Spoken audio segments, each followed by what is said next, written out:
In the last video, I discussed a personal balance sheet and what illiquidity or what insolvency means. And if you understood that, I think we're now ready to tackle what a balance sheet of some of these potentially troubled banks might look like. And I'm not going to, go into the details, but I'm going to give you the big picture. And I think that's essentially what matters. So essentially, these banks, they have a bunch of assets. And I'm going to talk about banks very generally right now, both commercial and investment banks. In a future video, I'll tell you the difference between the two and what regulation means and what leverage means and all of that. Maybe I'll touch on that in this video. But let's just kind of think about a generic balance sheet for a bank. So it's assets. So assets. So I don't know. I'm just going to make up some things. Let's say that it has, I don't know, 1 billion in government bonds, U.S. government bonds. I'm just throwing that in there just as kind of filler, just to show you that there could be a lot of different types of assets in there. Let's say that it has another, I don't know, 10 billion in AAA corporate bonds. So these are loans to really solvent or really high credit or very credit-worthy companies. So AAA corporate bonds. So companies that have really good cash flows. There's very little chance of them defaulting on their loans. So, and what is a bond? Well, a bond is just a loan to another entity, right? If you loan me money, I could give you an IOU, right? Saying that Sal owes you whatever, $10. And that IOU, you could call that a Sal bond. So, $1 billion of government bonds, that's an asset that says the government owes me $1 billion. And in the meantime, it's going to pay me interest. Similarly, corporate bonds, that's saying that, these corporations, whoever these bonds are issued by, they owe me collectively $10 billion. And in the meantime, they're going to pay me interest. So that's all it is. And all an asset is something that has some future economic value. And that's what these are. These bonds have some future economic value. They have the value of the interest payments, plus eventually they're going to pay you the $10 billion back. Or maybe there's something less than that. So the $10 billion is the interest payments plus what they're going to pay you back, which might be, I don't know, $9.9 billion. I'm making up numbers. But that's not the issue here. What's the crux of the issue is that there's this stinky asset here. Actually, let me draw a couple of more assets here just to show you that this is the stinkiest of them all. So let's say I have another group of assets. I don't know. Let's say I have a $10 billion of commercial mortgages. Commercial mortgages. So this is essentially, I lent money to companies to, buy land or develop land or buy buildings that they're going to go rent out to other people. So once again, it's just a loan to someone else. And a loan to someone else that I've given is an asset because they owe me interest, and eventually they're going to have to pay the money back to me. And then finally, I'm going to throw, and I'm not being comprehensive here, I'm going to throw the crux of the issue here. Let's say that I have I have 21 right now. Let me just make it an even number. Let's say that I have $4 billion, so it all adds up to 25. I have $4 billion in residential CDOs, collateralized debt obligations. Residential CDOs. And I've done a video on CDOs, but just to kind of have a review, CDOs are a derivative instrument, and I know that sounds complicated, but that just means they're derived from another instrument, which probably, that's a sign that the stink is starting to emerge from this part of the balance sheet. What does it mean, derivative?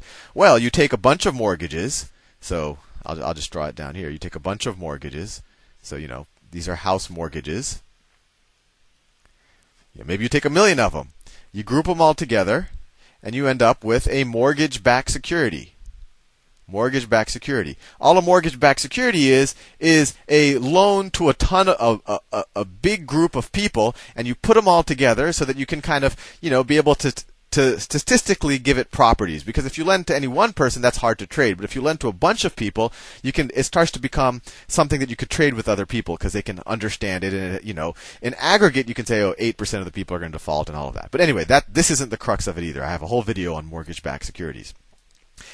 CDOs, collateralized debt obligations, are derived from mortgage-backed securities, and that's why they are called derivative instruments.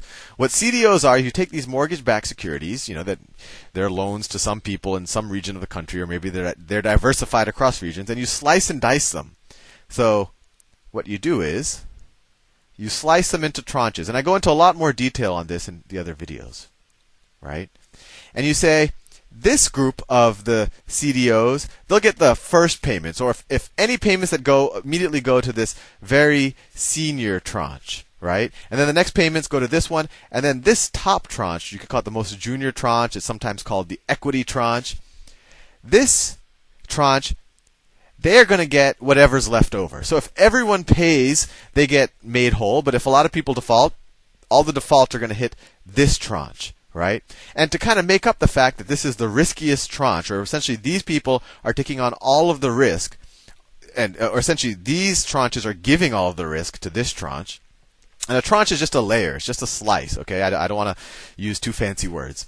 But in return for taking on all of the risk, this person's going to get a higher yield. So, while this person might be getting 6%, this person might be getting 7% on their money, maybe this person gets 12% on their money. And this is another interesting thing. Because this person is the most secure, the ratings agency, which I'll probably do a whole another series of videos on, they might give it a AAA rating. And maybe they give this tranche, I'm making up things, but maybe they give it a AA rating. But this equity tranche, it'll get a junkier rating. And because it's a junkier rating, no one is going to want to buy it. So the person who constructed this whole collateralized debt obligation and who sold these tranches to the public markets. And this process, by the way, is called securitization, because you're creating securities out of these assets that you sell to everyone, maybe the Chinese or whoever, sovereign wealth funds. But people only want to buy these tranches. So the banks have to figure out what to do with this tranche, which is the stinky equity tranche. So most of them just kept it on their balance sheet. They said, oh, it looks like housing never goes down. We get a really high yield on this, so we are going to keep this tranche for ourselves. And that's what these residential CDOs are that are the crux of the issue. But anyway, that was just an aside. And so I wanted to show you this because these aren't just any residential CDOs. These aren't the AAAs. They might be, some of them, but just for the sake of our argument, let's say that these are junky ones or smelly. So anyway, that's my example bank asset, the asset side of its balance sheet. Let's think about its liabilities. So liabilities. Well, let's just say it has a bunch of loans, right? So let's say it has loan A for, $10 billion. And let me actually throw some cash in here. Let's say it has $1 billion of cash. A bank always has to keep some cash, just in case someone asks for their money right immediately. That's in the context of a commercial bank. But anyway, let's say it has some cash just for immediate liquidity needs. So the liability side has loan A. It owes someone $10 billion. It has loan B. Let's say it's another $10 billion. And let's say it has loan C. Loan C is, just to make it interesting, loan C is, let's say it's for $3 billion. So in this example right now, if we assume that all of these asset values are correct and all of these liability values are correct, what is this bank's equity? And in this case, if it's a publicly traded company, what is its shareholders' equity? Let's figure it out. Its equity. Well, its assets are 1 plus, 21, 25, 26 billion in assets, right? And its liabilities are 23 billion. So 26 billion of assets minus 23 billion of liabilities means that we have 3 billion of equity, of shareholders' equity. And just to make it clear what this equity is, let's say that this is a publicly traded company. If you own a share of the company, you own a share of this equity. So let's just write it out. Let's say that this company has, let's call this,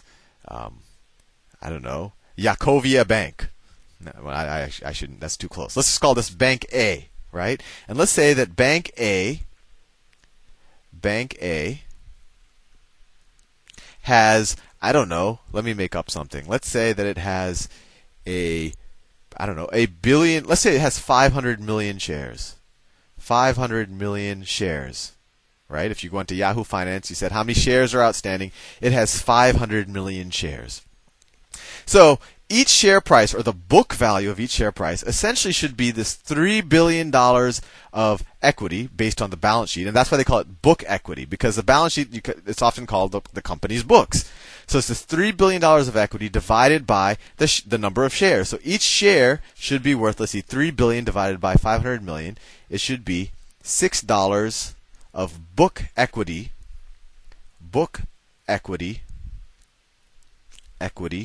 per share. And that's something important to realize, because a lot of people think that, if a stock price goes to zero, that, that means that you're getting the company for nothing. No, that's not true. That just means that the equity is worth zero. And I just realized that I'm out of time. I'm going to continue this in the next video, and we'll explore this a little bit more.